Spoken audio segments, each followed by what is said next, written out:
Earthquake rattles New York City as many people are wondering what's next to come. Hi again and welcome. This is Links 007 TV breaking news report, and we'll be right back with the full details to come. Welcome to Links 007 TV news report, providing you with the best in local and international news updates.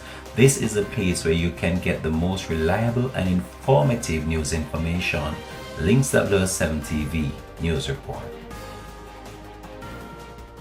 Welcome back and thanks for joining us. This is Links 007 TV News Report. An earthquake shook the densely populated New York City metropolitan area on Friday morning, the U.S. Geographical Survey said, with residents reporting that they felt the rumbling across the eastern seabed.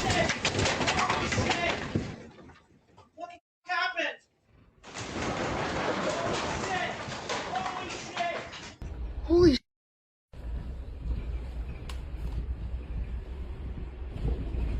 I don't know if this is an earthquake, so I feel like I'm gonna sit down. I don't think it is, but I think it's just the construction, but it's very weird.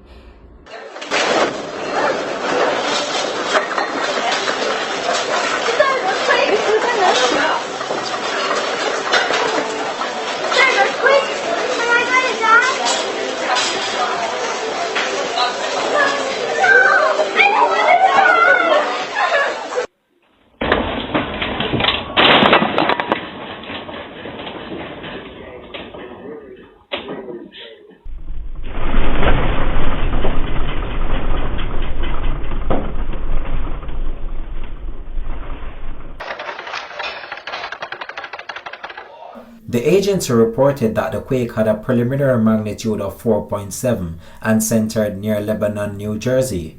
The fire department of New York City said that there were no initial reports of damages.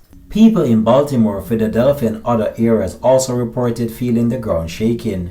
New York City Governor Kathy Hochul posted on X that her team was assessing the impact and any likelihood of damages. The magnitude 4.7 to 4.8 earthquake sent tremors from Philadelphia to Boston and jolted buildings in New York City. Mayor Eric Adams said that aftershocks could happen, but New Yorkers should go about their normal day. The United States Geographical Survey reported that the earthquake epicenter was near White House Station, New Jersey, about 40 miles west of New York City. The United States Geographical Survey has reported few minor tremors, the largest with a magnitude of 2.2 near the original quake's epicenter. For New York City residents, the quake on Friday might have felt just like a few lights shaking.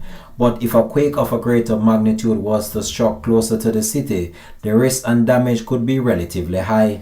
The five boroughs are home to more than 200,000 multifamily buildings made with unreinforced brick and built from the mid-1800s to the mid-1930s according to the city hazard plan. Something like this on this magnitude, let's be clear, it is not the last. Climate change is accelerating these conditions. We must continue to draw down emissions, improve air quality, and build resiliency. New York City is clearly a national leader on public health and climate action. And these dangerous air quality conditions are clearly an urgent reminder that we must act now to protect our city, our environment, and the future of our children. Finally, I'd like to point out that we have the city's best doctors and hospital administrators working on our team.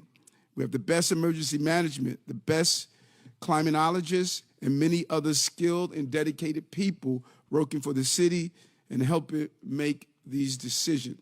I urge all New Yorkers to listen to them and draw on their expertise as we cycle through this issue. This has been Links 007 TV News Report, and we'll have more details to come on this in a subsequent newscast. Thanks for watching.